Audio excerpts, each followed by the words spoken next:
Okay, so today we're going to start a new chapter called Financial Administration.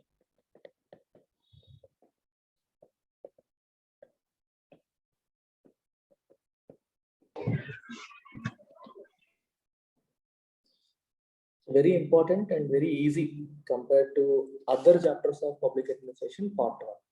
Enduk easy? Why is it easy compared to others? Because it has direct overlap with economy. Economy to overlap in the portion of it. అందుకే ఇది easy అని చెప్పాను. మరి economy weak అయితే మనం ఏం చేయలేం. Economy strong అయితే it's not difficult. Very easy. So under financial administration మనం ఏమేమి నేర్చుకుంటాం? If you check the syllabus, these are the issues we will learn. Monetary and fiscal policies. Monetary and fiscal policies. So very very important. First ఇది నేర్చుకుంటాం. ఇవాళ క్లాస్లో ఇది cover చేస్తాం. So monetary policy, physical policy ఏ రకంగా ఒక country యొక్క డెవలప్మెంట్ ఇంపాక్ట్ చేస్తాయి. ఎకానమీలో దానికి దీనికి కొంచెం డిఫరెన్స్ ఏంటంటే you to think from the perspective of the country and how they impact the development of a country. Then borrowings.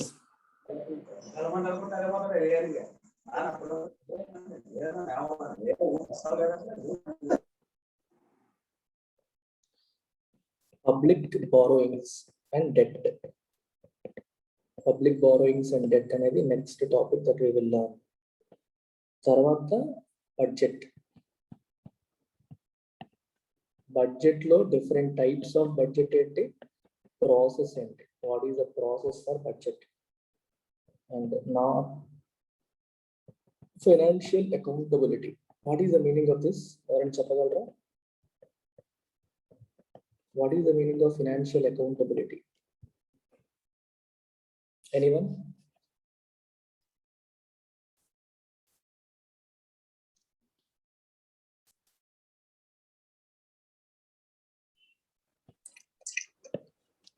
Yeah Monica. Sir ఎంత స్పెండ్ చేస్తున్నాము, దేనికోసం స్పెండ్ చేస్తున్నాము అని చెప్పి ఆన్సరబుల్ ఉండాలి.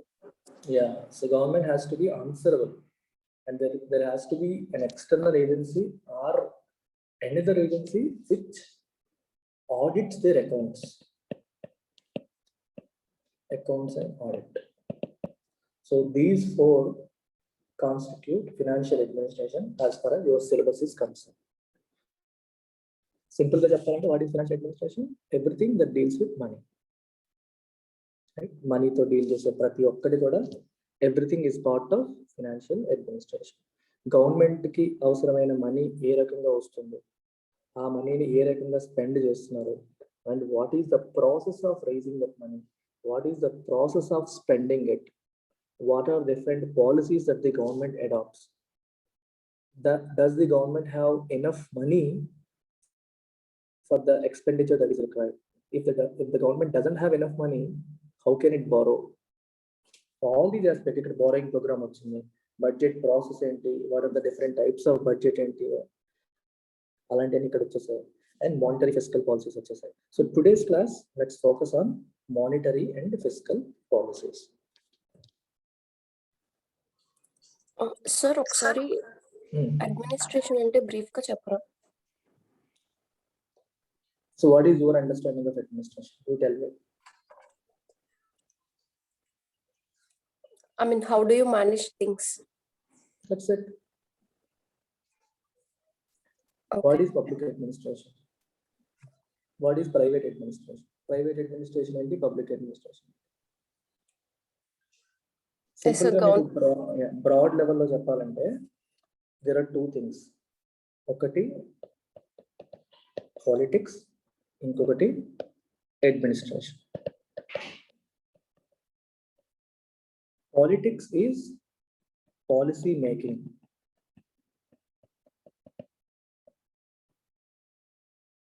మీ పొలిటికల్ సైన్స్ దీనిపైన ఎక్కువగా ఫోకస్ చేస్తుంది. పాలసీ మేకింగ్లో అడాప్ట్ చేయాల్సిన థియరీస్ ఏంటి, ఏం ఆలోచించుకొని పాలసీస్ తయారు చేయాలి. So these aspects. And administration deals with policy implementation. How do we implement the envisaged policy? మన పాలసీ మేకర్స్ ఏవైతే పాలసీని తయారు చేశారో how do we implement it, ఇంప్లిమెంటేషన్లో వచ్చే ఇష్యూస్ అంటే this entire thing comes under administration. అందుకే అంటారు public administration deals with implementation of policy, implementation of legislature, వాళ్ళు చేసిన చట్టాలను ఎలా ఇంప్లిమెంట్ చేయాలి. అండ్ మీకు 1885లో Woodrow Wilson, earlier public administration use to be part of political science. Political science లో ఒక సబ్ డివిజన్ కింద పబ్లిక్ అడ్మినిస్ట్రేషన్ ఉండేది. People never use to focus on this particular subject. People always used to focus on policy making. If you see the history, majority of the history మీరు check చేస్తే policy making పైన అంటే constitutions తయారు చేయడం పైన, చట్టాలు చేయడం పైన పెట్టినంత శ్రద్ధ అడ్మినిస్ట్రేషన్ పైన దేశాలు పెట్టలేదు. అడ్మినిస్ట్రేషన్ పైన పెట్టలేదు. ఇవన్నీ నేను స్టార్టింగ్ లో కవర్ చేశాను, but for your benefit I'm telling. ఇప్పుడు మీకు చూసుకుంటే వరల్డ్ హిస్టరీ మీరు అబ్జర్వ్ చేస్తే మనకి డెమోక్రసీస్ ఉండేవా, మొనార్కీస్ ఉండేవా? ఫస్ట్ మొనార్కీ నుంచి డెమోక్రసీ వచ్చింది, డెమోక్రసీ నుంచి మొనార్కీ వచ్చింది.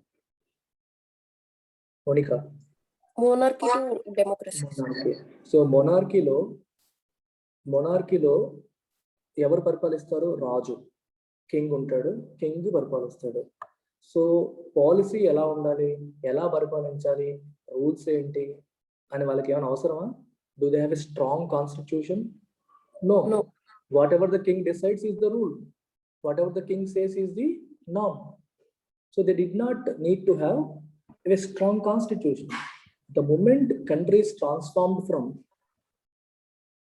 monarchies to democracies, there emerged a need for constitution.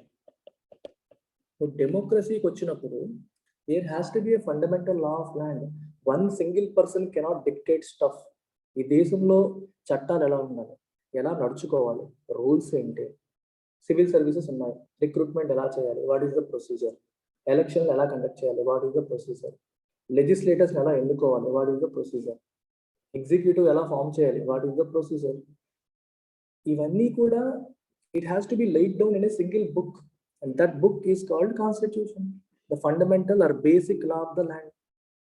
So all countries which transformed from a monarchy to democracy, they were busy preparing constitutions. Constitution prepare చేస్తారు, they'll wait for 10 years or 5 years, then they make amendments. Constitution చేయడం, చూడడం, amendment చేయడం, constitution చేయడం, చూడడం, amendment చేయడం. So there was so much focus on constitution making or policy making that they neglected this aspect called administration. Policy making ఒకటే కాదు, policy implementation is equally important. You might have 100 things in your mind, plan ఉంది, but దాన్ని implement చేయడం is equally important. ఆ implement చేయడానికి process ఏంటి, what is the best way of implementing it, how do you manage people, how do you plan, how do you execute, how do you deal with different environments, all these things come under administration. He sensed the need, so it needed to be studied separately అని చెప్పి దాన్ని భావించారు. And that was the time he wrote that essay, seminal essay అని చెప్పి అంటాం. We call it seminal. What is the meaning of seminal? Seminal is something that influences, that has a profound impact on future generations. భవిష్యత్తు పైన ఎంతో ప్రభావం చూపించే any activity is called seminal. And Woodrow Wilson's essay was called seminal essay because it paved the way for future thinkers to focus on public administration as a separate discipline. దానిపైన దృష్టి పెట్టడం అనేది మొదలు పెట్టడం జరిగింది. అండ్ అందుకే politics, administration dichotomy అంటారు. Both are not same, రెండు వేరు వేరు అని చెప్పి ఆయన చెప్పడం జరిగింది. అలా దీనిపైన సెపరేట్ గా ఫోకస్ చేయడం, దీని మీద దృష్టి పెట్టడం అనేది జరిగింది. ఈ పబ్లిక్ అడ్మినిస్ట్రేషన్ లో today we are going to learn about financial administration.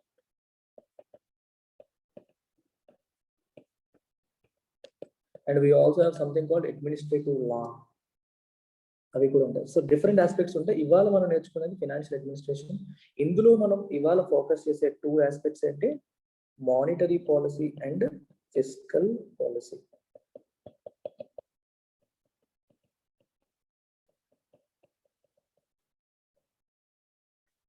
What are these two and what is the difference between these two? Can anyone tell me? And who is in charge of these two policies? Who is in charge of monetary policy and who is in charge of fiscal policy? Let's start with fiscal policy or monetary policy. Me start. Interact అవ్వండి, మాట్లాడండి, అడగండి. Sir, Yeah, ma'am. RBI handles monetary policy. Government takes care of the fiscal policy. So monetary policy is like about managing the money supply in the economy. Right. Like there are like contractionary policy, expansionary monetary policy to tackle the money supply based on the Right. inflation. Right. Okay. And fiscal policy deals with? Its main objective is like growth oriented, like fiscal Monetary stimulus, policy fiscal obviously. packages.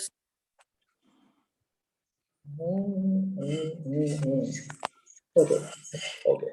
So fiscal policy అనేది government finances కి సంబంధించింది. It talks about government's expenditures, government's income. For example, if government has taken a decision to raise taxes పెంచాలి అని decide అయ్యింది.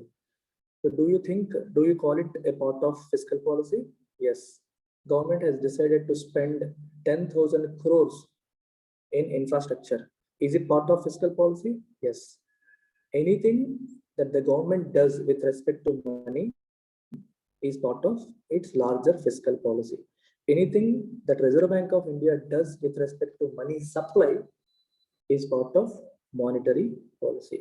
ఈ రెండింటి యొక్క ఇంటర్లింకేజెస్ ఏంటి, ఎలా నడుస్తాయి కలిపి, ఈ రెండు దేశంలో ఉన్న గ్రోత్ ని, కంట్రీ యొక్క గ్రోత్ ని ఏ రకంగా ఇంపాక్ట్ చేస్తాయి, వాటి యొక్క ఇంటర్ప్లే ఏంటి అనేది ఇవాళ నేర్చుకుందాం.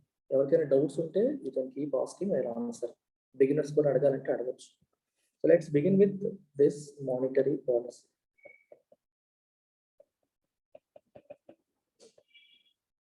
A very important tool that the Reserve Bank of India has to control money supply. So Reserve Bank of India కి చాలా ఫంక్షన్స్ ఉన్నాయి. అందులో ఒక ఫంక్షన్ ఏంటంటే మానిటరీ పాలసీ అనేది one of the functions of reserve bank of India. Who prints money in India? Printing is under whose control? Reserve Bank of India. చాలా మంది student ఒక బేసిక్ ఫండమెంటల్ క్వశ్చన్ తో start చేస్తాను. Sir ఎప్పుడు దేశంలో డబ్బులు లేవు, ఆదాయం తగ్గిపోతుంది గవర్నమెంట్ కి అని చెప్పి మనం అంటూ ఉంటాం కదా. Why doesn't reserve bank of India print money? Government చేతిలోనే ఉంది కదా, reserve bank of India government చెప్తే వింటుంది కదా. Why doesn't RBI print as much money as it wanted? Why? ఎందుకు ప్రింట్ చేయదు?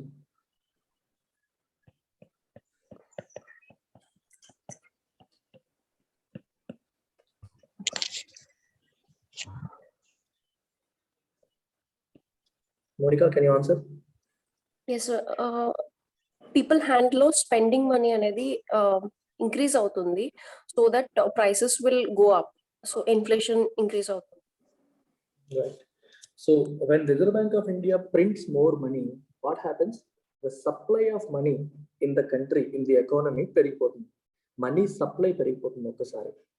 గుర్తుపెట్టుకోండి, విజువలైజ్ చేసుకోండి. నేను చెప్తున్నప్పుడు ఎకానమీని మీరు విజువలైజ్ చేసుకున్నప్పుడు గుడ్స్ అండ్ కరెన్సీ అంటే మనీ కదా, ఇవి గుడ్స్ అనుకోండి. గుడ్స్ అంటే రకరకాల వస్తువులు which are produced in an economy, and this is the money that is circulating in the economy. ఇప్పుడు if this is the money that is going after these goods, వీటి యొక్క ధర ఎక్స్ రూపీస్ అనుకోండి. Sudden గా మీరు ఈ money సప్లైని పెంచారు అనుకోండి. Now there is more money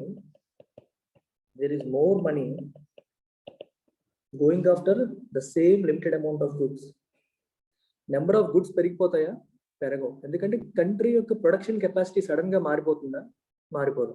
ఈ రోజు మన కంట్రీలో 1,00,000 టన్నుల స్టీల్ ఉత్పత్తి అవుతుంది అంటే ఆల్ ఆఫ్ ఎ సడన్ నేను దాన్ని 2 లక్షలు చేసేయగలుగుతానా?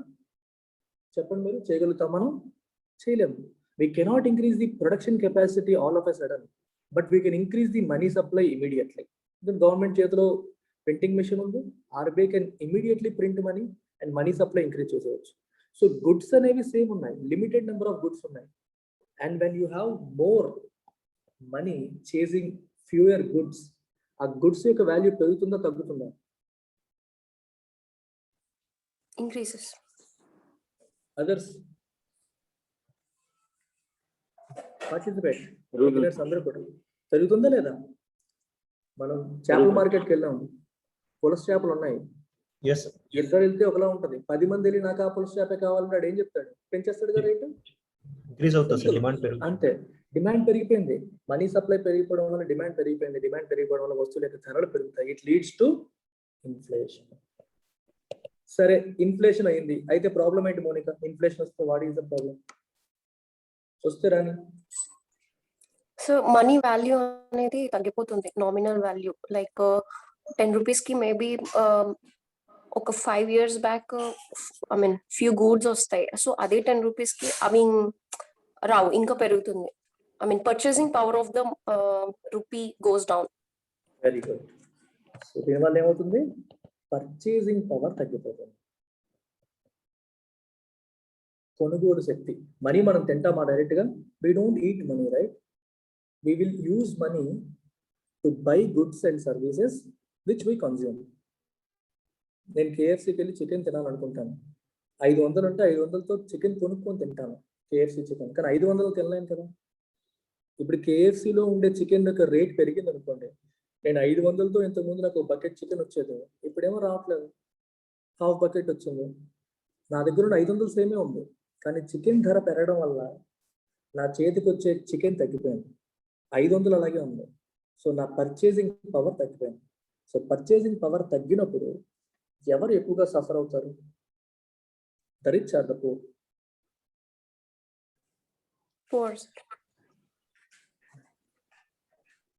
Inflation impacts everyone.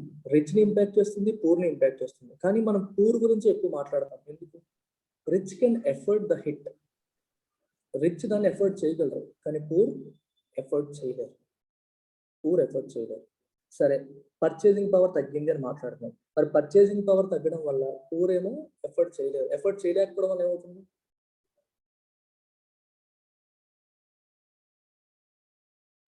ఎఫర్ట్ చేయలేకపోవడం వల్ల ఏమవుతుంది? Will they buy or will they not buy? So demand may go decreasing, తగ్గిపోతుంది. They will not be able to, they will not be in a position to buy. ఆబ్వియస్గా it leads to reduction in demand. Demand తగ్గితే ఏమవుతుంది? Growth decreases. Link చేయండి. Demand తగ్గితే production తగ్గిస్తారు, ఎందుకంటే నువ్వు produce చేస్తున్నావు ఒక కంపెనీని, you're producing cars, people are not buying, what will you do? You will stop production. Production తగ్గిస్తావు, production తగ్గితే ఏమవుతుంది? ఆబ్వియస్గా నువ్వు ప్రొడ్యూస్ చేసిన గుడ్స్ అండ్ సర్వీసెస్ తగ్గినట్టే కదా, తగ్గితే జీడిపి తగ్గినట్టే కదా. మరి అంత ప్రొడక్షన్ అయినప్పుడు అంతమంది ఎంప్లాయీస్ ఎందుకని ఏం చేస్తావు? You will start firing people. ఒక నెగిటివ్ స్పైరల్ గా దారితీస్తుంది.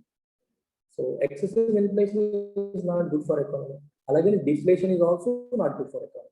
వస్తువుల ధరలు అదే పనిగా తగ్గిపోవడం కూడా మంచిది కాదు, పెరగడం మంచిది కాదు, తగ్గిపోవడం మంచిది కాదు. ఒక బ్యాలెన్స్డ్గా ఉండాలి. ఆ బ్యాలెన్స్డ్గా ఉండడాన్ని మనం ఏమంటాం? Price stability. So maintaining price stability is one of the fundamental objectives of monetary policy. Monetary policy యొక్క మెయిన్ ఆబ్జెక్టివ్ ఏంటంటే, especially in India, maintaining price stability. ధరలు స్థిరంగా ఉండడం, ఎక్కువగా వేరియేషన్ లేకుండా చిన్న చిన్న వేరియేషన్తో మాత్రమే ఉంది. With in India we say 4 ± 2%. This is the band in which Reserve Bank of India is mandated to maintain the prices or the inflation.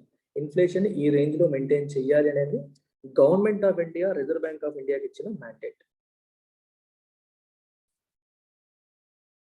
Now let's link monetary policy and growth.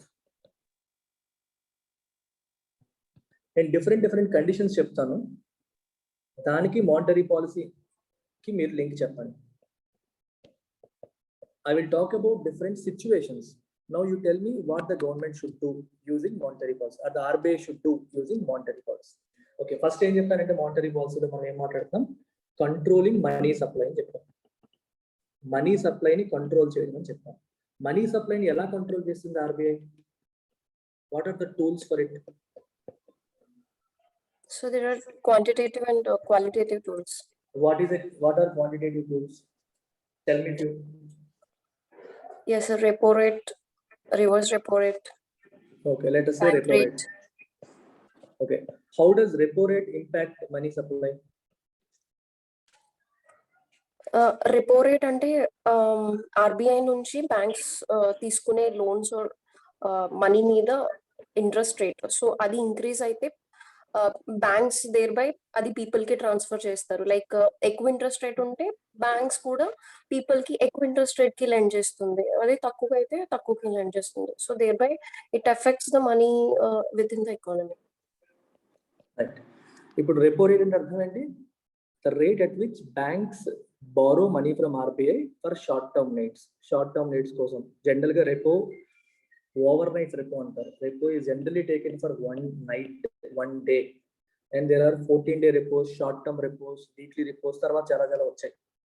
అయితే తక్కువ period లో immediate గా తిరిగి తీర్చేయడం కోసం banks reserve bank దగ్గర తీసుకునే వడ్డీ rate మనం రెపో రేట్ అంటాం. ఈ వడ్డీ రేటు పెరిగింది అనుకుంటే ఏమవుతుంది, తగ్గితే ఏమవుతుంది ఒకసారి ఆలోచించండి. ఆర్బీఐ రెపో రేట్ ని పెంచింది అంటే అర్థం ఏంటి? బ్యాంకులు కూడా ఏం చేస్తాయి, వాళ్ళ కస్టమర్స్ కి ఇచ్చే వడ్డీ రేట్ని పెంచేస్తాయి. సో రెపో రేట్ పెంచితే ఏమవుతుంది, ఇంట్రెస్ట్ రేట్స్ పెరుగుతాయి. ఎక్కడ పెరుగుతాయి? సిస్టమ్ లో. ఈ ఇంట్రెస్ట్ రేట్స్ పెరిగినప్పుడు is it conducive to growth or is it detrimental to growth? Favourable గా ఉంటుందా, ఫేవరబుల్ గా ఉండదా గ్రోత్ కి వడ్డీ రేట్లు పెరగడం అనేది? Detrimental to growth. It is not favorable to growth. Why? వడ్డీ రేట్లకి గ్రోత్ కి ఏంటి లింక్? సో వడ్డీ రేట్లు తక్కువ ఉంటే పీపుల్ తీసుకునే వాళ్ళు, లోన్ తీసుకునే వాళ్ళు తీసుకుని వాళ్ళ బిజినెస్ స్టార్ట్ చేస్తారు. దేర్ బై ప్రొడక్షన్ ఇంక్రీజ్ అవుతుంది. సో అలా గ్రోత్ కూడా ఇంక్రీజ్ అవుతుంది. అలా రివర్స్ లో ఉంటే తీసుకునే వాళ్ళు కూడా లోన్స్ తీసుకోరు కదా. Production activity. ఎగ్జాక్ట్.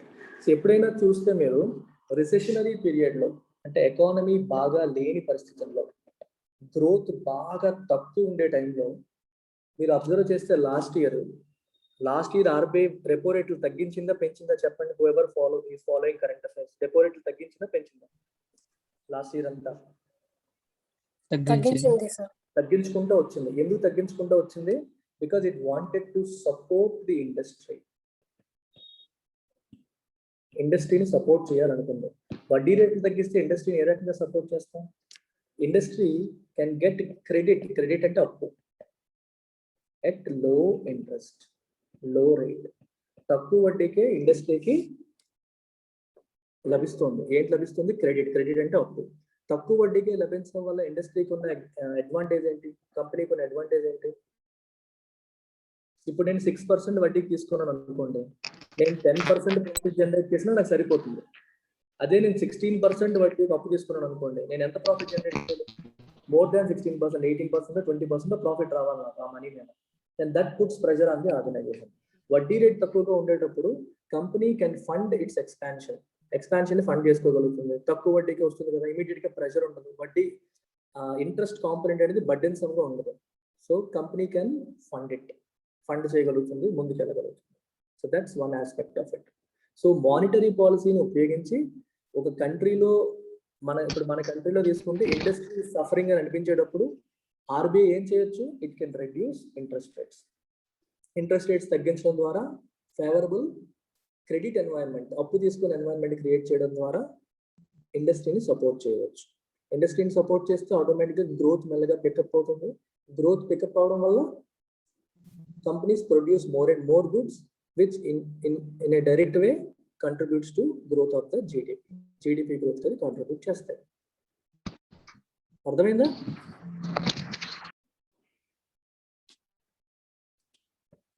సిమిలర్ గా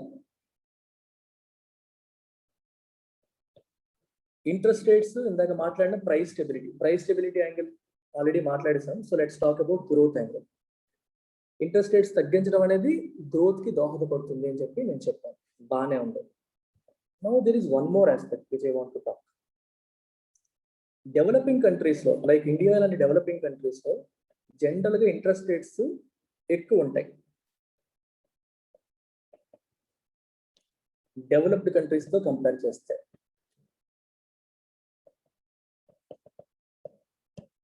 అమెరికాలో ఉన్న వడ్డీ రేట్ల కంటే ఇండియాలో ఉన్న వడ్డీ రేట్లు ఎక్కువ ఉన్నాయి. ఎందుకు ఉన్నాయి? ఇలా ఉండడం వల్ల ఇండియాకి వచ్చే లాభం ఏంటి?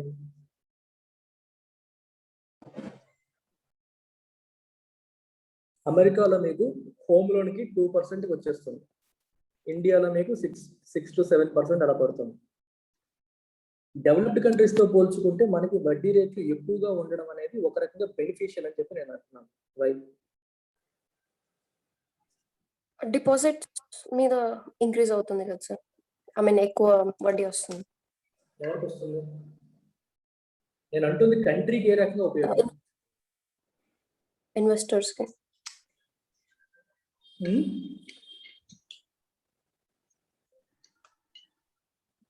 ఇన్వెస్ట్మెంట్ వస్తుంది కదా sir. Yeah, you can attract foreign investment.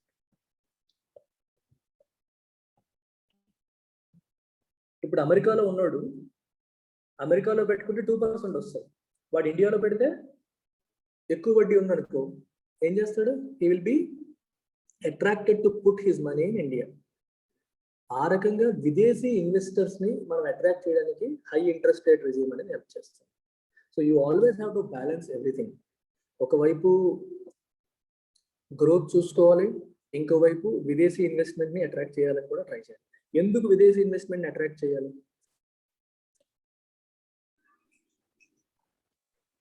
Foreign reserves.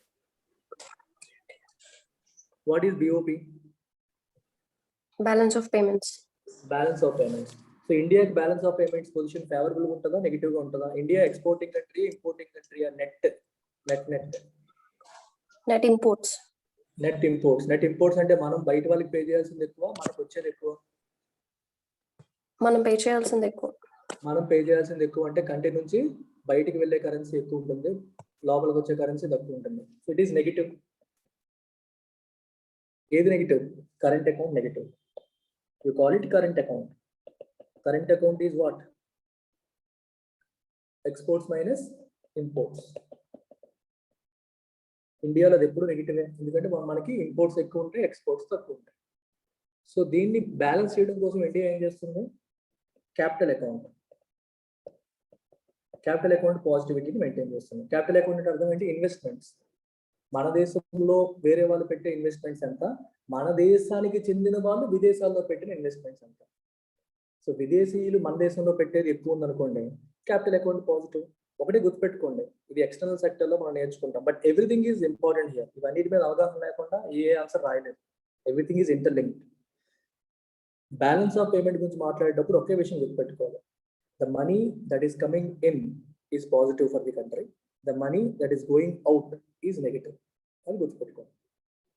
If a foreigner invests his money in India, it means positive. It's a positive entry in our balance of payments. If an Indian invests money in a foreign company, then it's a negative entry because the money is flowing out of India. Money India నుంచి బయటికి వెళ్తుంది.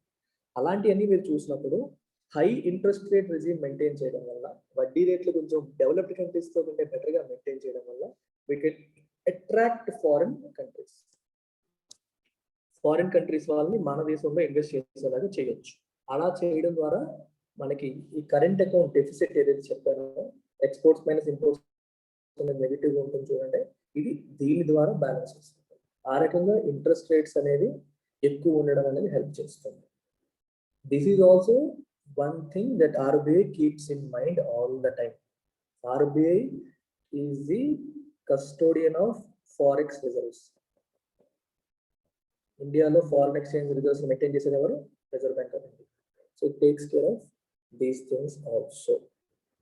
So ee interest rates ni ela మనం modify చేస్తాం? Using RBI's monetary policy.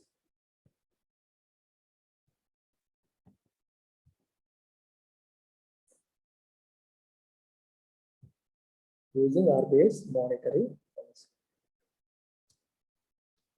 ఒక example చెప్పాను, repo rate పెంచడం ద్వారా లేదా రెపో రేట్ తగ్గించడం ద్వారా ఇలా చేయొచ్చు. Any doubts here?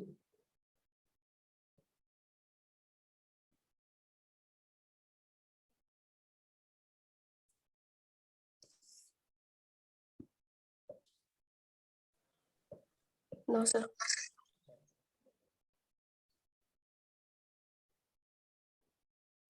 సో మీకు క్వశ్చన్స్ ఎలా అడుగుతారంటే ఎగ్జామ్లో,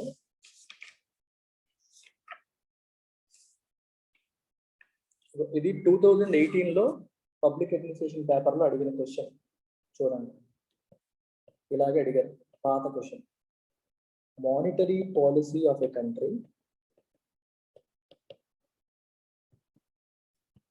can help or hinder it's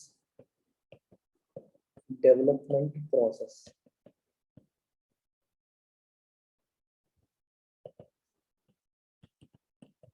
Discuss. And then, how will you answer this question?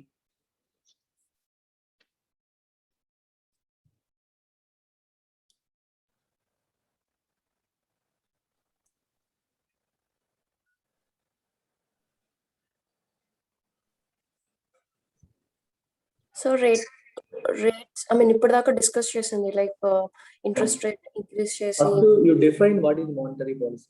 ఎప్పుడైనా సరే క్వశ్చన్ ఇచ్చినప్పుడు క్వశ్చన్ లో ఉన్న నేమ్స్ ఏవైతే కనిపిస్తాయో, కీవర్డ్స్ ఉంటాయో వాటిని డిఫైన్ చేయండి. రైట్, కీవర్డ్స్ ని డిఫైన్ చేసి మొదలు పెడతారు. డిఫైన్ చేసి మానిటరీ పాలసీ అనేది సిస్టమ్ లో ఉన్న మనీ సప్లైని, ఇంట్రెస్ట్ రేట్స్ ని ఏ రకంగా కంట్రోల్ చేస్తుంది అనేది చెప్తారు. ఈ మనీ సప్లై మరియు ఇంట్రెస్ట్ రేట్స్ ని కంట్రోల్ చేయడం అనేది ఇండస్ట్రియల్ గ్రోత్ కి ఏ రకంగా హెల్ప్ అవుతుంది లేదా మైనస్ అవుతుంది అని చెప్తారు. అయిపోయింది. You have to establish those linkages. ఆ లింకేజెస్ ఎస్టాబ్లిష్ చేస్తే అయిపోయింది. సింపుల్ క్వశ్చన్ ఇది, స్ట్రైట్ ఫార్వర్డ్ క్వశ్చన్. మనం ఇప్పటి వరకు మాట్లాడింది మీరు you can put it in words, that's it. అయిపోయింది. Very easy and straightforward question that was asked in 2018 public administration paper.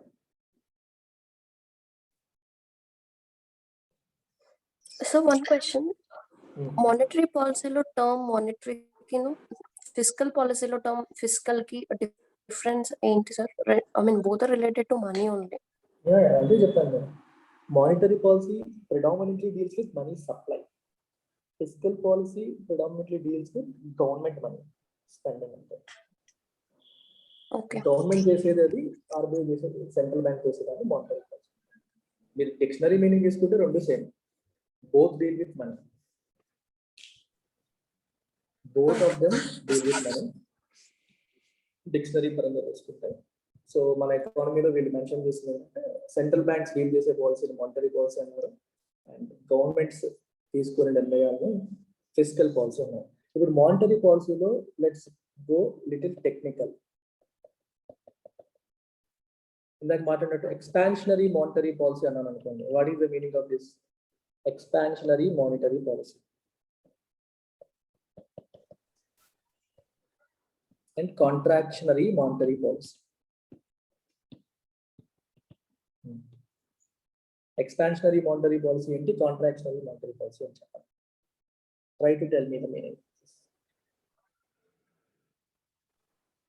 Expansionary is like expanding. That means increasing the money supply in the economy. Contractionary Expansionary is monetary policy tries to support growth. Growth ని support చేయడానికి try చేస్తుంది. Growth ని support చేయాలంటే ఏం చేయాలి? Industry grow అవ్వాలంటే ఇండస్ట్రీకి ఏం కావాలి? క్రెడిట్ కావాలి.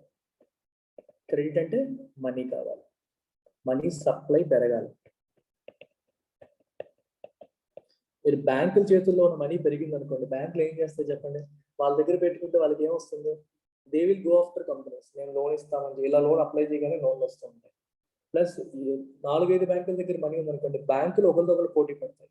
పోటీ పడడం ద్వారా కూడా మీకు వడ్డీ రేట్లు తగ్గుతాయి. సో కంపెనీస్కి అది బెనిఫిట్ అవుతుంది. సో మనీ సప్లై బాగా పెరిగి వడ్డీ రేట్లు తగ్గి కంపెనీస్కి చీప్కి క్రెడిట్, తక్కువ వడ్డీకి క్రెడిట్ వస్తుంది. Because of which they grow.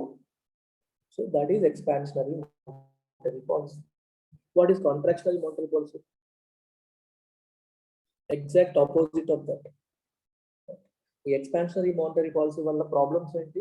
మీరు వడ్డీ రేట్లు బాగా తగ్గించేశారు, విచ్ మీన్స్ వడ్డీ రేట్లు బాగా తగ్గించడం వల్ల ఏమవుతుంది? Which means people are not saving money in banks. జనాలు బ్యాంకుల్లో పెడితే ఏం రాదని చెప్పి సేవ్ చేయట్లేదు, దే స్టార్టెడ్ స్పెండింగ్. అలాగే కంపెనీస్ కూడా తక్కువ వడ్డీకి వస్తున్నాయి కాబట్టి they are taking money and they are spending. Everybody is spending. Economy overheat అవుతుంది. It leads to inflation. Inflation కొంతవరకు healthy. The moment it crosses that healthier limit, it starts impacting common man. Common man impact చేయడం మొదలెట్టాక purchasing power తగ్గిపోతుంది. Purchasing power తగ్గిపోతే తన కొనుగోలు శక్తి తగ్గిపోతే ఏమవుతుంది? Demand తగ్గిపోతుంది వస్తుంది. డిమాండ్ తగ్గడం వల్ల మళ్ళీ గ్రోత్కి దెబ్బ పడిపోతుంది. అందుకనే ఎకానమీ ఓవర్ హీట్ అవ్వకుండా చూడాలి. అంటే ఒక లిమిట్, ఓకే 4% వచ్చింది ఇన్ఫ్లేషన్, పర్లేదు 5% వచ్చింది, okay. The moment it is moving beyond 5-6 వెళ్ళిపోతుంది అనుకోండి, ఈ నెగిటివ్ స్పైరల్లోకి వెళ్ళే అవకాశం ఉంటుంది. That's when RBI steps in and comes with contractionary policy. Contractionary పాలసీలు ఏం చేస్తుంది? మనీ సప్లై తగ్గించేస్తుంది. వీళ్ళ చేతుల్లో మనీ ఎక్కువైపోవడం వల్ల ఇవన్నీ చేస్తున్నారు అని చెప్పి మనీ సప్లై తగ్గిస్తుంది. మనీ సప్లై ఏ రకంగా తగ్గిస్తుంది? ఇంట్రెస్ట్ రేట్స్ పెంచడం ద్వారా తగ్గించవచ్చు, సిఆర్ఆర్ ఎస్ఎల్ఆర్ పెంచడం ద్వారా తగ్గించవచ్చు. What is CRR? Cash reserve ratio. What is SLR? Statutory liquidity ratio. What are they? Banks are required to maintain a certain percentage of their NDTL, net demand and time liabilities. What is NDTL? All these are covered in economy. ఒకవేళ ఇంత డీప్గా చెప్పకూడదు, అన్ని cover అయిపోయినాయి. ఆ basics మీకు తెలిసి ఉండాలి వచ్చేటప్పటికి. సో జనరల్గా వాట్ ఆర్ టచ్ చేస్తాను, నాకు చెప్పకుండా మనసు వచ్చారు. లైబిలిటీ అంటే అర్థం ఏంటి? What is liability? బ్యాంక్కి డిపాజిట్, అప్పు, అంతేనా? మనం డిపాజిట్, మనం డబ్బులు తీసుకొచ్చి బ్యాంకులో డిపాజిట్ చేసాము అంటే అర్థం ఏంటి? బ్యాంక్ మన దగ్గర అప్పు తీసుకున్నట్టే కదా. Bank is liable to pay that money back to us కదా. బ్యాంక్ మళ్ళీ ఆ డబ్బు మనకి వడ్డీతో సహా తిరిగి ఇవ్వాలి కదా. So that is a liability. దాంట్లో 2 రకాల liabilities, demand liabilities, time liabilities. Demand liabilities అంటే ఆన్ డిమాండ్, కరెంట్ అకౌంట్, ఇవాళ వేస్తాను రేపు తీసుకుంటాను, నా ఇష్టం, ఆన్ డిమాండ్. టైం లయబిలిటీ అంటే fixed deposit, 5 years deposit, 1 year deposit. ఆ టైం అయిన తర్వాత బ్యాంక్ మనకి లైబుల్, మధ్యలో ఇవ్వాల్సిన అవసరం లేదు. ఒకవేళ ఇవ్వాల్సి వస్తే పెనాల్టీ వేస్తుంది. వీటిని మనం డిమాండ్ లైబిలిటీస్ మరియు టైం లైబిలిటీస్ అంటాం. నెట్ అంటే అర్థం ఏంటి? ఒకవేళ బ్యాంక్ కూడా వేరే బ్యాంకులో డిపాజిట్స్ మెయింటైన్ చేసింది అనుకోండి, అవి మైనస్ చేసేయాలి. ఓకే, బ్యాంక్ తన దగ్గర ఉన్న డిపాజిట్లు వాటిలోంచి ఒకవేళ బ్యాంక్ వేరే చోట కొన్ని డిపాజిట్స్ మెయింటైన్ చేస్తే వాటిని మైనస్ చేసేసి ఆ చివరికి వచ్చింది ఎన్డిటిఎల్. ఇందులో certain percent CRR, certain percent SLR. 4% అన్నారు అనుకోండి, బ్యాంక్ దగ్గర 100 కోట్ల డిపాజిట్లు ఉంటే అందులో 4 కోట్లు ఏం చేయాలి? రిజర్వ్ బ్యాంక్ ఆఫ్ ఇండియా దగ్గర క్యాష్ రూపంలో మెయింటైన్ చేయాలి. That is CRR. 18% ఎస్ఎల్ఆర్ అని చెప్పారనుకోండి, 100 కోట్లలో 18 కోట్లు ఏం చేయాలి? They have to invest in government securities or gold. Government bonds లో కానీ వాటిల్లో కానీ 100 కోట్లలో 18 కోట్లు ఇన్వెస్ట్ చేయాలి. అది reserve bank of India mandate. ఇప్పుడు సిఆర్ఆర్ పెరిగినా ఎస్ఎల్ఆర్ పెరిగినా ఏమవుతుంది? వీళ్ళు బ్యాంకుల దగ్గర మెయింటైన్ చేయాలి, ఆర్బీఐ దగ్గర పెంచాల్సిన మనీ పెరిగిపోతుంది, లేదా ఇలా ఇన్వెస్ట్ చేయాల్సిన మనీ పెరిగిపోతుంది. ఆ మనీ పెరిగినప్పుడు బ్యాంకుల చేతుల్లో ఉండే మనీ ఏమవుతుంది? తగ్గిపోతుంది. అంతేనా? ఈ 100 కోట్లలో ఇంతకుముందు 4 + 18 అంటే 22 కోట్లు పెట్టేవారు పక్కన. ఆ రిమైనింగ్ మనీ అప్పులు ఇచ్చేవారు. ఇప్పుడు నేను ఇది 5 crores చేసేసాను, ఇదేమో 20 crores చేసేసాను అనుకోండి, ఏమవుతుంది? 25 crores పక్కన పెట్టాలి, ఓన్లీ 75 crores అని అప్పు అవ్వాలి. సో బ్యాంకు చేతిలో ఉన్న మనీ తగ్గిపోయింది, సిస్టంలో మనీ సప్లై తగ్గిపోయింది. సిస్టంలో మనీ సప్లై తగ్గినప్పుడు ఇండస్ట్రీకి అంత తొందరగా లోన్స్ అనేవి అందవు. అందుకని లోన్స్ అందని పరిస్థితికి వచ్చింది, ఆల్రెడీ ఎక్స్పాండ్ అయిపోతుంది. అందుకని దాన్ని తగ్గించడానికి, స్పీడ్ తగ్గించడానికి ఇలాంటి స్పీడ్ బ్రేకర్స్ వస్తాయి. అది కాంట్రాక్షనరీ పాలసీ. సో సమయానికి తగ్గట్టుగా పరిస్థితులు ఉండాలి. మీకు ఒక ఎగ్జాంపుల్ చెప్తాను. ఈ క్వశ్చన్ మీకు కింద ఇచ్చిన క్వశ్చన్ ఆన్సర్ చేయడానికి, monetary policy of a country can hinder or develop its growth అని చెప్పి రాశాను చూడండి. Can help or hinder its development కోసం రాశాను. ఇప్పుడు ఎకానమీ పరిస్థితి బాగాలేదు, companies are not doing great. అలాంటప్పుడు if the reserve bank of India or the central bank of any country increases interest rates, ఏమవుతుంది? ఆల్రెడీ వాటి పరిస్థితి బాగాలేదు. Instead of making credit available to them at a cheap rate, what are we doing? వడ్డీ రేట్లు పెంచేశారు. పెంచడం వల్ల ఏమవుతుంది? మూలిగే నక్క మీద తాటి పట్టు పడింది అంటాం. ఆల్రెడీ సఫర్ అవుతున్నాయి కంపెనీస్. వడ్డీ రేట్లు పెరిగేసరికి ఏమవుతాయి? They find it even harder to come out of recession. ఇంకా ఇబ్బంది అయిపోతుంది. కొత్తగా ఎటువంటి ప్లాన్లో చేయదు, ఎంత వడ్డీ తీసుకొని మేము ఎప్పుడు బిజినెస్ నడుపుతాం అని చెప్పేసి they will stop taking loans. They will not try to grow. ఉన్న బిజినెస్ మెయింటైన్ చేస్తే చాలు అనే పరిస్థితికి వచ్చేస్తాయి. అంటే ఒక రాంగ్ పాలసీ డెసిషన్ అనేది కంట్రీ యొక్క గ్రోత్ ని దెబ్బతీస్తుంది. అర్థమైందా? Yes, ఆనంద్ సార్ నీకు అర్థమవుతుందా? Yes, sir. సార్ వింటున్నాను సార్. నేను కొత్త కదా, నీకు తెలీదు. కొంచెం ఎకానమీ ఆల్రెడీ తెలుసున్న వాళ్ళకి అర్థమవుతాయి. రామ్ సాయి నీకు అర్థమవుతుంది కదా? శివకుమార్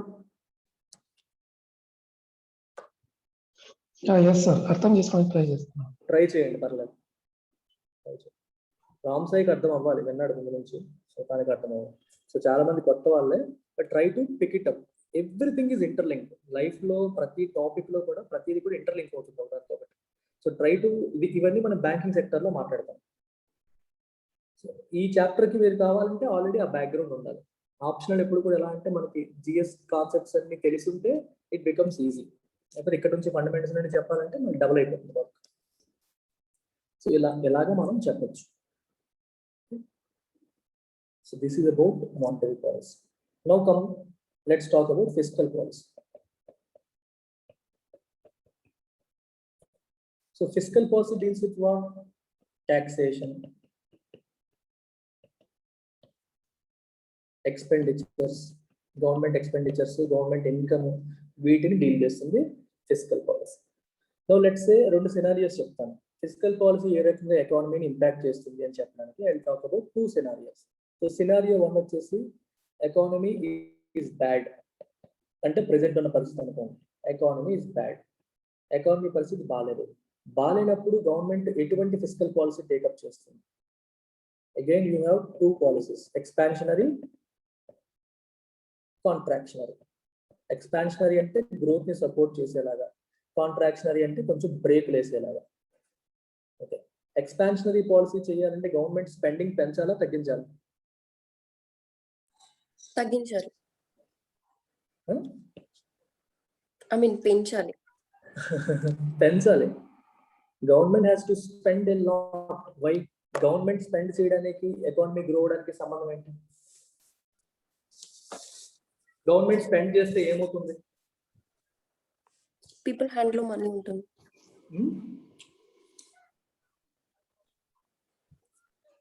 పీపుల్ హ్యాండ్ లో మనీ ఉంటుంది సార్. ఎలా? ఎంప్లాయ్మెంట్ ఉంటుంది. లైక్ స్కీమ్స్ కానీ లేదంటే డిబిటీ ట్రాన్స్ఫర్స్, లేదంటే ఇన్కమ్ ట్యాక్సెస్ ని రెడ్యూస్ చేయడం. So that I'm talking about expenditures. Don't talk about taxation. Talk about expenses. లేదంటే capital, I mean infrastructure projects కానీ టేక్ ఓవర్ చేస్తే ఎంప్లాయ్మెంట్ క్రియేట్ చేస్తుంది. దీనిపై పీపుల్ హ్యాండ్ లో మనీ ఉంటుంది. Very good. గవర్నమెంట్ ఒక కొత్త ప్రాజెక్ట్ టేకప్ చేసింది. ఓకే, వైజాగ్ మెట్రో రైల్ అని చెప్పి ప్రాజెక్ట్ టేకప్ చేసింది అనుకోండి. చేసినప్పుడు ఏమవుతుంది చెప్పండి? ప్రాజెక్ట్ కి లెట్స్ సే 1000 crores బడ్జెట్ అనుకోండి. 1000 crores బడ్జెట్ వేసినప్పుడు ఏం చేస్తుంది? It will give it to L and T కానీ ఏదో ఒక కంపెనీకి ఇస్తుంది. కంపెనీ ఏం చేస్తుంది? Company will employ people to work on this project. వీళ్ళు ఏం చేస్తారు? ఈ ప్రాజెక్ట్ పైన వర్క్ చేస్తారు. వర్క్ చేసినప్పుడు ఏమవుతుంది? They get money.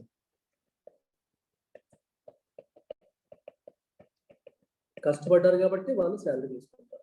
ఈ ప్రాజెక్టే లేదనుకోండి, వీళ్ళకి ఎంప్లాయ్మెంట్ ఉండేదా? ఉండేది కాదు.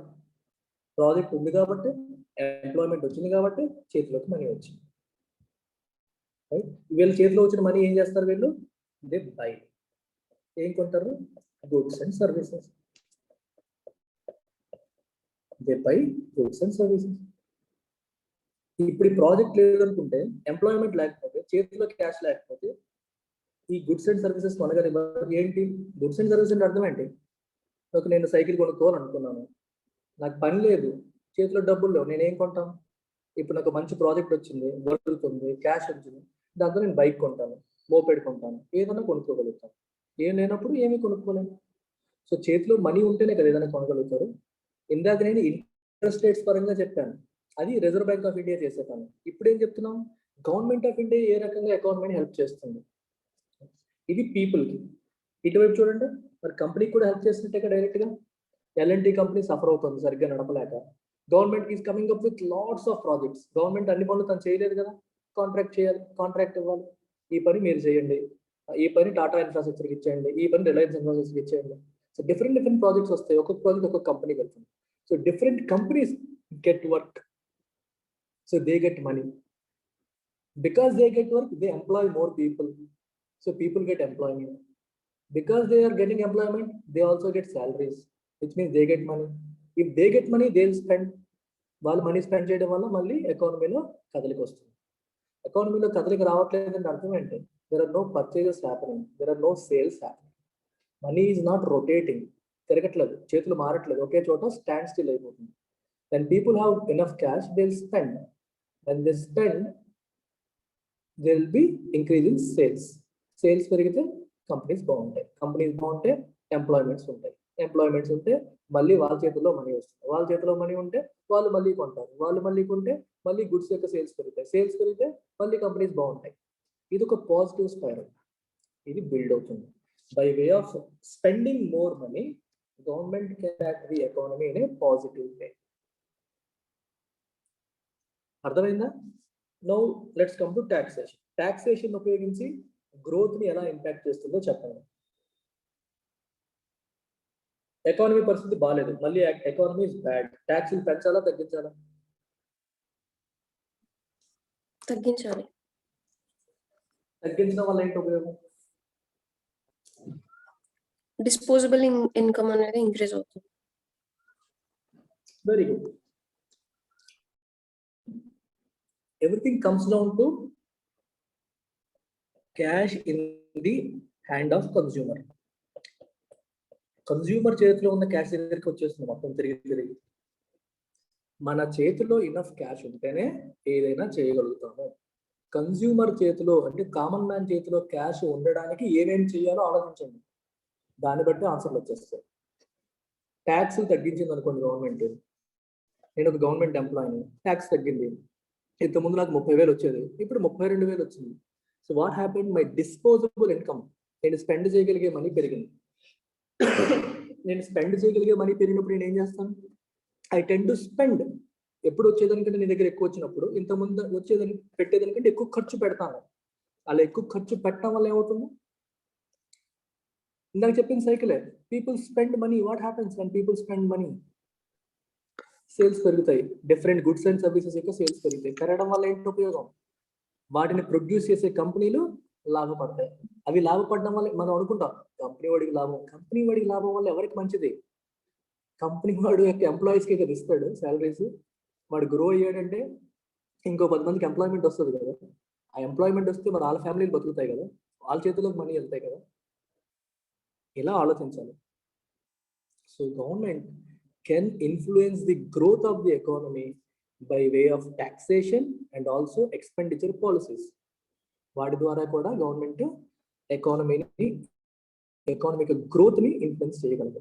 లెట్స్ సే ఇప్పుడు ఇదే క్వశ్చన్ నేను ఇస్తాను, fiscal policy of a country can help or hinder అంటే అబ్స్ట్రక్ట్ ఇట్స్ డెవలప్మెంట్ ప్రాసెస్ అని క్వశ్చన్ ఇచ్చాను.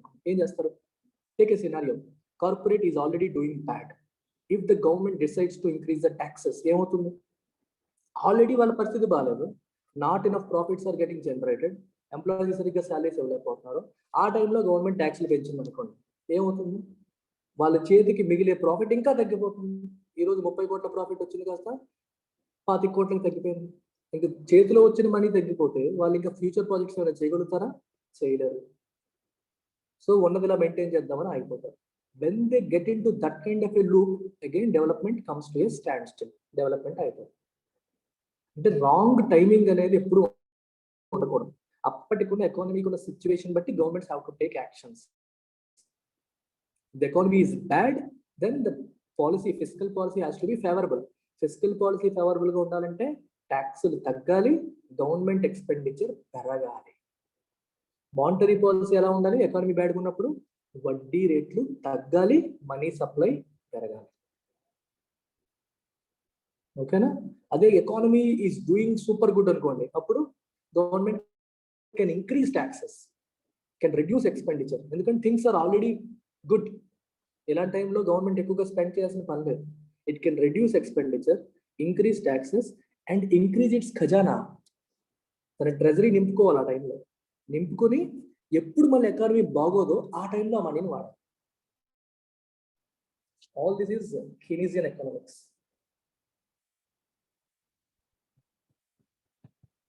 ఇది 1930s లోనే ఆయన చేసిన రికమెండేషన్స్. ఫిజికల్ పాలసీని, మానిటరీ పాలసీని ఎఫెక్టివ్ గా యూటిలైజ్ చేసి how governments can tide over business cycles అని, బాగున్నప్పుడు ఏం చేయాలి, బాగాలేనప్పుడు ఏం చేయాలి అని చెప్పి డిఫరెంట్ ఆస్పెక్ట్స్ గురించి మాట్లాడారు. So this is about physical policy and how it can impact the growth of an economy. And physical policy and monetary policy should go hand in hand. Very very important. మీరు చూసుకోండి, economy బాగాలేదు, physical policy పాజిటివ్గా ఉంది, monetary policy బాగాలేదు, ఏం చేస్తాం? Monetary policy బాగాలేదంటే వడ్డీ రేట్లు ఎక్కువ మెయింటైన్ చేస్తున్నారు, గవర్నమెంట్ బాగా స్పెండ్ చేస్తుంది. అంటే ఒకవైపు పాజిటివే, రెండో వైపు ఏమో నెగిటివ్ వస్తుంది. అందుకే they have to go hand in hand, go lock step. ఎన్నో మొన్న రిటర్న్స్లో రాశారు, లాక్ స్టెప్, అడుగులు అడుగేసుకుంటూ వెళ్ళాలి. Only when these two go hand in hand that the economy can find its way back. చక్కగా మళ్ళీ వస్తాయి. ఇప్పుడు ఈ క్వశ్చన్ 2016 లో అడిగారు. చూడండి క్వశ్చన్ రాస్తున్నాను, straight forward questions. Physical policy and monetary policy are the two tools used by the state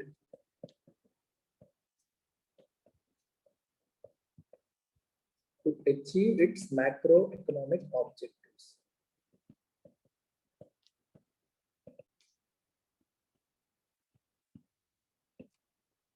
Examine the statement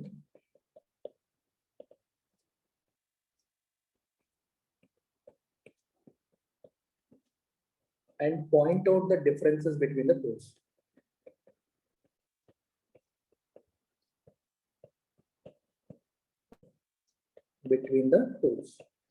ఇప్పుడు ఈ క్వశ్చన్ చూడండి, ఈ మ్యాక్రో ఎకనామిక్ ఆబ్జెక్టివ్స్ అంటే అర్థం ఏంటి? Let's say employment could be one objective of mind, inflation could be another objective of mind. ఇవన్నీ government కి high లెవెల్లో ఉండే ఆబ్జెక్టివ్స్. గవర్నమెంట్ ఎంప్లాయ్మెంట్ జనరేట్ చేయాలని డిసైడ్ అయింది అనుకోండి, government can do what? It can spend a lot of money. Expenditure పెంచవచ్చు physical policy ద్వారా. Expenditure పెంచడం వల్ల ఇట్ క్రియేట్స్ ఇండైరెక్ట్లీ ఎంప్లాయ్మెంట్ చేయడం. మీరు ఎంప్లాయ్మెంట్ అనగానే గవర్నమెంట్ రిక్రూట్మెంట్ చేయడం అనేది ఒకటే మైండ్ లో పెట్టుకోకండి. Employment is not just government jobs, it's about jobs in the overall economy. The government spends loads of money, obvious గా ఎంప్లాయ్మెంట్ జనరేట్ అవుతుంది. ఎక్స్పెండిచర్ పెంచే కొద్దీ that leads to employment, definite గా ఎంప్లాయ్మెంట్ కి దారి తీస్తుంది. అలాగే ఇన్ఫ్లేషన్ ని కంట్రోల్ చేయాలి, తగ్గించాలనుకున్నప్పుడు ఏం చేస్తుంది? గవర్నమెంట్ ఎక్స్పెండిచర్ తగ్గించేస్తుంది. ఇప్పుడు నేను కూడా ఎక్స్పెండిచర్ పెంచాలనుకోండి, ఏమవుతుంది? గవర్నమెంట్ కూడా ఎక్స్పెండిచర్ పెంచింది అనుకోండి, పీపుల్ చేతులకు మనీ ఎక్కువ వెళ్తుంది, ప్రజల చేతులకు మనీ అయితే దే స్పెండ్ చేస్తే ఇన్ఫ్లేషన్ ఇంకా పెరుగుతుంది. ఇన్ఫ్లేషన్ కంట్రోల్ చేయాలంటే గవర్నమెంట్ కూడా కాంట్రాక్షనరీ ఫిజికల్ పాలసీ తగ్గించుకుంటుంది, ఖర్చులు, ఎక్స్పెండిచర్ తగ్గిస్తుంది, ట్యాక్స్లు పెంచేస్తుంది. ట్యాక్స్లు పెంచడం వల్ల డిస్పోజబుల్ ఇన్కమ్ తగ్గిపోతుంది. డిస్పోజబుల్ ఇన్కమ్ తగ్గిపోవడం వల్ల people spend less.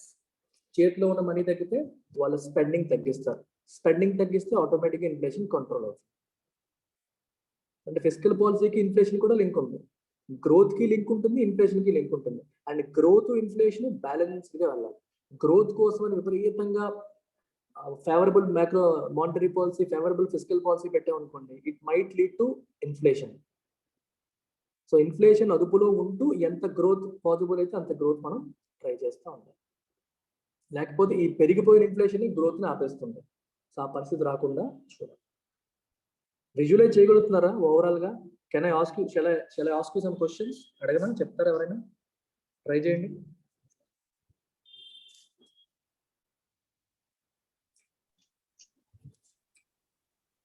Yes sir, visualizing. But కాకపోతే టెక్నికల్ టర్మ్స్ గుర్తుండదు, అవి ప్రాక్టీస్ ఏమున్నాయి? ఏమున్నాయి టర్మ్స్? ఏమీ లేవు. Actually, మీరు వెళ్తున్న కొద్దీ చాలా ఈజీ అయిపోతుంది. ఏది yes. ఏ టర్మ్? Today first class కదా ఇవి ఫస్ట్ టైం కాబట్టి మానిటరీ అనిపిస్తుంది. ప్లస్ అలా వెళ్తున్న monetary. కొద్దీ ప్రతిదీ ఈజీ అయిపోతుంది. ఇది మనం 100 సార్లు మాట్లాడతాం. అందుకే అండర్స్టాండింగ్ మాత్రం చాలా బాగుంది సార్. అంటే బాగుంది ఎక్స్ప్లెనేషన్ కదా. ఈజీగా అర్థమైపోతుంది. Read editorials. ఎకానమీ ఇంప్రూవ్ అవ్వాలంటే నా క్లాసులతో పాటు ఎడిటోరియల్స్ రోజు చదవాలి. ఎడిటోరియల్స్ లో ఈ కాన్సెప్ట్స్ అన్ని టచ్ అవుతూ ఉంటాయి. నేను ఎడిటోరియల్ చెప్పినప్పుడు మళ్ళీ వీటిని రివైజ్ చేస్తూ చెప్తుంటాను. ఎడిటోరియల్ అనేది ఒక మంచి రివిజన్ కింద హెల్ప్ అవుతుంది. నా ఎకానమీ క్లాసెస్ ఎడిటోరియల్. ఎకానమీ మీకు చెప్తూనే ఉంటాను, ఇప్పుడు ఓవర్లాప్ ఉంటుంది అని. పబ్లిక్ అడ్మినిస్ట్రేషన్తో ఎకానమీకి ఉన్న ఓవర్లాప్ ఇప్పుడు మనం ఎక్స్పీరియన్స్ చేస్తాం. ఐడియల్గా ఎకానమీ బాగా తెలిసిన వాడికి చాప్టర్ చదవక్కర్లా, హ్యాపీగా రాసేయచ్చు.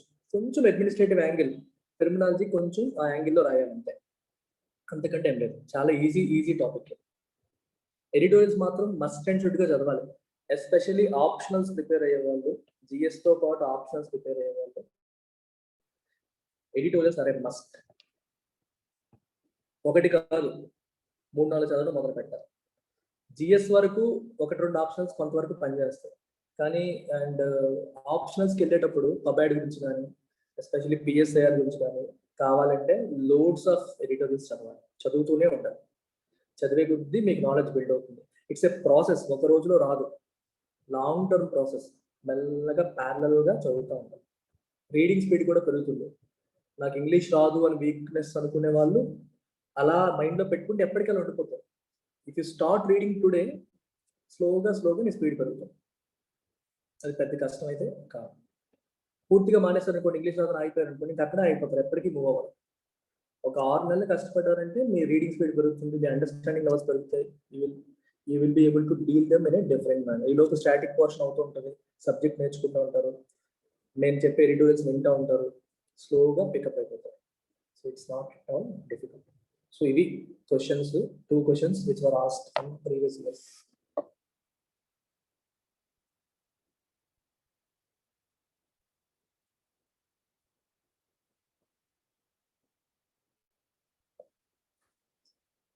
Okay, so let's catch up in tomorrow's class with public borrowing and public debt.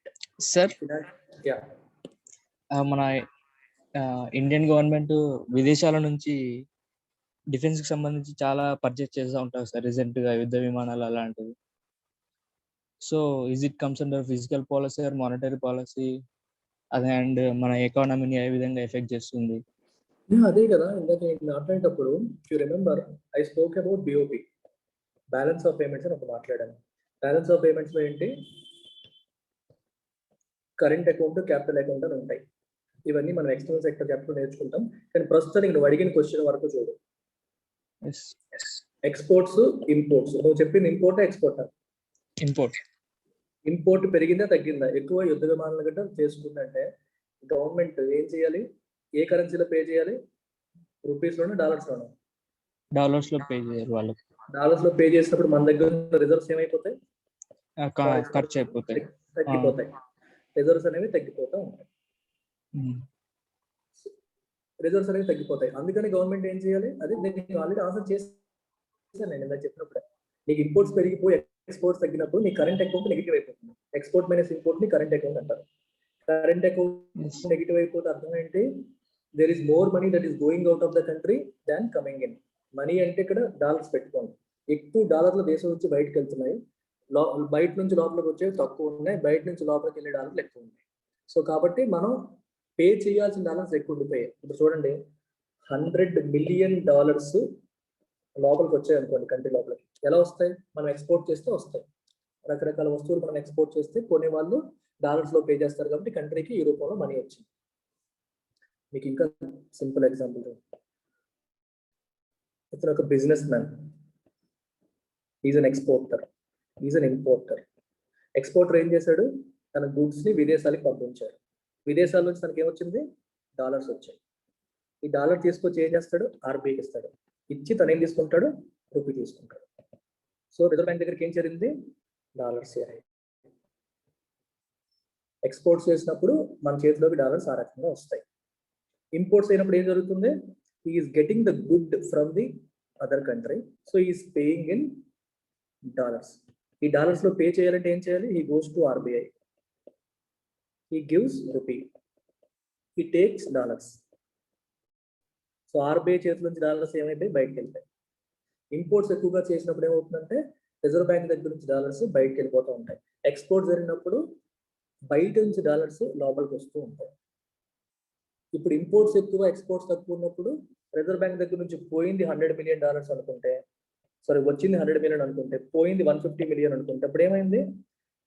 Net -50. ఈ -50 నువ్వు ఎలా హ్యాండిల్ చేస్తావు? నీ దగ్గర ఆల్రెడీ రిజర్వ్స్ ఉంటేనే కదా హ్యాండిల్ చేస్తావు. లేకపోతే ఏమవుతుందో అప్పు చేసుకోవాల్సి వస్తుంది. 1991లో ప్రిసైజ్లీ ఇదే ప్రాబ్లం వచ్చింది. ఓవరాల్ గా ఇండియాకి లోపలికి వచ్చిన మనీ కంటే బయటికి వెళ్ళింది ఎక్కువైపోయింది. రిజర్వ్స్ ఏమో మెయింటైన్ చేయలేదు. సఫిషియెంట్ రిజర్వ్స్ మెయింటైన్ చేయలేకపోవడం వల్ల ఇంకో 2 వారాలకు మించి బయట వాళ్ళకి పేమెంట్ చేసే కెపాసిటీ పరిస్థితి లేకుండా అయిపోయింది భారతదేశానికి. అప్పుడే ఇండియా ఏం చేసింది? ఐఎంఎఫ్ దగ్గరికి వెళ్ళింది. నాకు ఫారిన్ ఎక్స్చేంజ్ కరెన్సీ లేకపోయింది, అప్పు ఇవ్వండి అని అడిగింది. అప్పుడు ఐఎంఎఫ్ వాళ్ళు కండిషన్స్ పెట్టారు. You have to open your economy అని. ఆ కండిషన్స్ లో భాగంగా వచ్చినవి LPG reforms. Okay, liberalization, privatization, globalization reforms 1991లో వచ్చింది. సో అవి మన ఆర్థికవేత్తలు ప్లాన్ చేసి తీసుకొచ్చినవి కాదు. we were forced to implement those reforms. IMF వాళ్ళు బలవంతంగా మనతో చేయించినవి.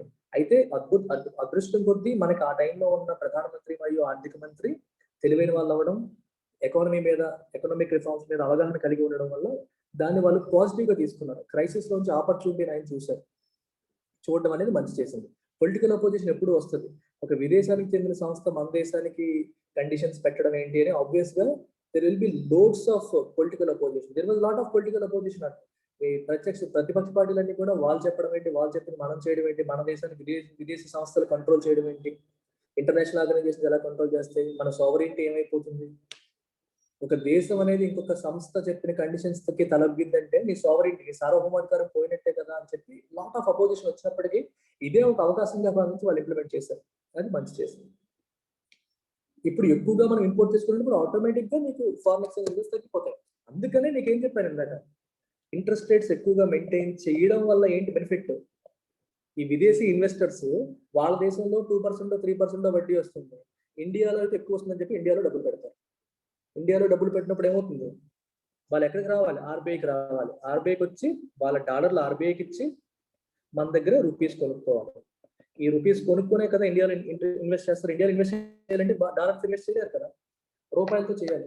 వాళ్ళకి రూపాయలు ఎక్కడికి వస్తే వాళ్ళ దగ్గర రూపాయలు ఉండవు కదా, వాళ్ళు రూపాయలు కొనరు. ఎక్కడ కొంటారు? ఆర్బీఐ దగ్గర కొంటారు. Because RBI is the custodian of foreign exchange.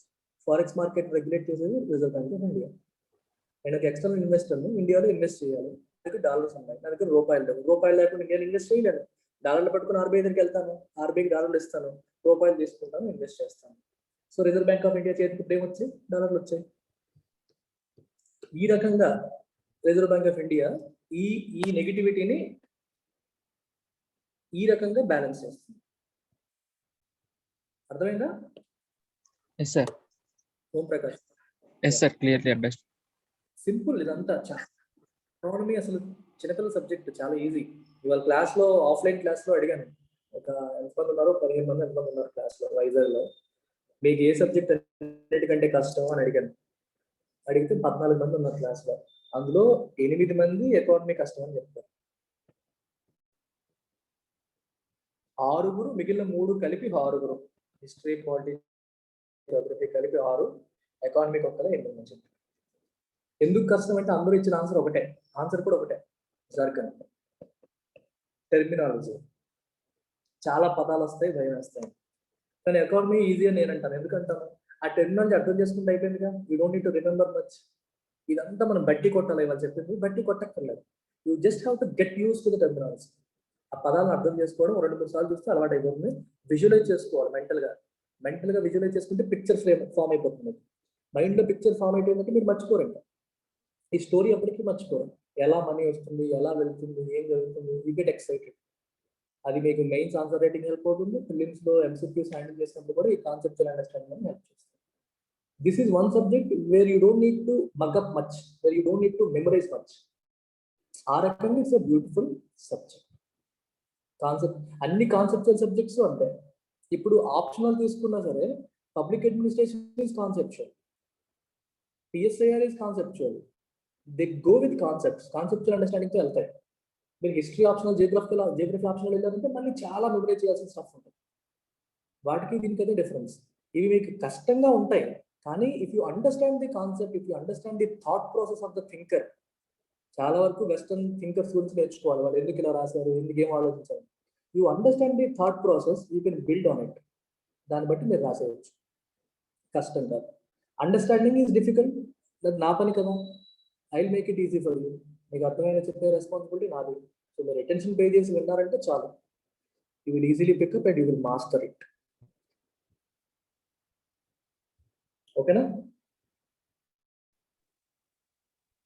Take care. Let's catch up tomorrow with public borrowings and public debt. Tarvata we'll go to budget types and forms.